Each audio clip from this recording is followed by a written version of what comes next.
تعواتي برورن بر كلتشان ناتانيم أبرها قال أيزوسا كابنا هتساونتي ناتاني مسكي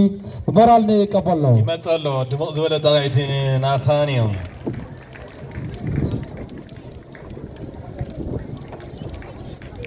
قال أيزوسا هتسان ناتانيم أبرها تشلامي كلتشان برورن قدما أيزوسا كابنا هتساونتي دك تبعتيو ناسي غويتوم ناسي غويتوم اسكي دمق زولة طاقعت ناسي متصل ህፃን ናሲ ጎይቶም ኣብዚ ናይ መበል 30 ዓመት ፍሬምናቶ ሰዓብይ ጉያ ካብ ህፃናት ቀዳማይ ወፅዩ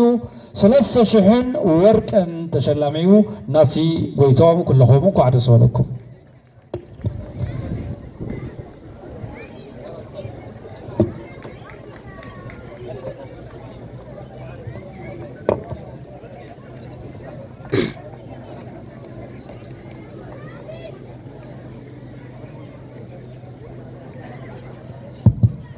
እሺ የገነልና ክብረት ያህበልና ተወዳደርቲ ኣብዚ በደቀኖ ሲሆን በደቀ ተባዕትዮ ተወዳደርኩም ዘሸነፍኩም ክብረት ያህበልና ኣይ ተኺዳነ ተክለ ሃይማኖት ፕሬዝዳንት አትሌቲክስ ፌደሬሽን ክልል ትግራይ እውን ክብረት ያህበልና ብኽብሪ ተቀበሉልና ካብዚ ብምቕፃል ናይ ዓበይቲ ደቂ ኣንስትዮ ኣትሌታት ደቂ ተባዕትዮ ኣትሌታት ሽልማት ክህልወና እዩ ኢሊት ጎየቲ ዝበሃል ናይ ኢሊት ጎየቲ ወይ ከዓ ናይ ፍሉጣት